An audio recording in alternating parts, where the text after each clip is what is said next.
Gatavot piparkūkas kopā ar bērniem ir ne tikai jautri, bet arī īpašs brīdis, lai radītu jaukas atmiņas.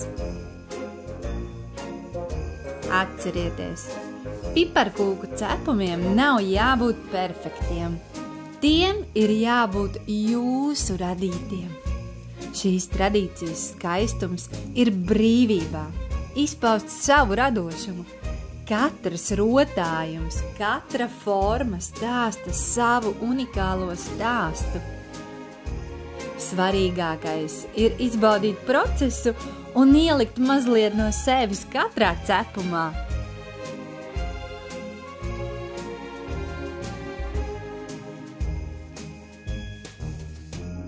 Tāpat kā cepumi, kurus mēs radām, arī mēs esam unikāli darbi ar nepilnībām, kas padara mūs īpašus.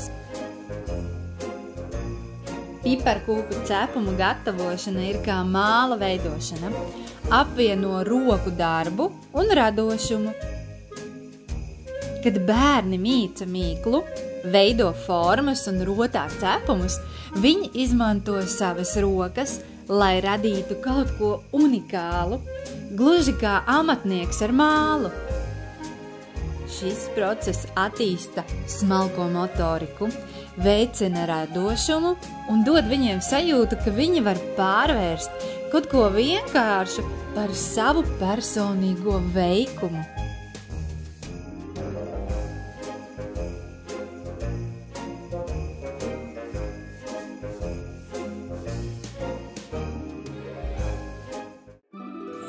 Tomēr šī nodarbe atgādina arī dziļāku nozīmi. Bībelē Dievs radīja pirmo cilvēku, Ādamu, no māla, dodot viņam dzīvību ar savu elpu. Kad bērni strādā ar savām rokām, viņi simboliski atkārto šo radīšanas aktu, paužot savu unikālo būtību un dievišķo radošuma dāvanu. Piparkūkas satur garšvielas, piemēram, kanēli un ingveru, kas ne tikai piešķir to neatkārtojamo aromātu, bet arī uzlabo gremošanu un stiprina imūnsistēmu.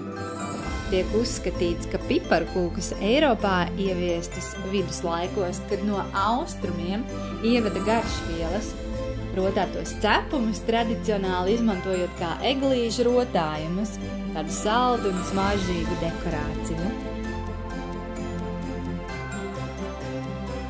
Ziemassvētki – tie ir dzīvības un Dieva mīlestības dāvanas svētki. Piparkūku gatavošana tāpēc kļūst ne tikai par jautru nodarbi, bet arī par brīdi, lai pārdomātu radīšanas un dalīšanās skaistumu. Tas simbolizē mūsu saikni ar Dievu un citiem cilvēkiem.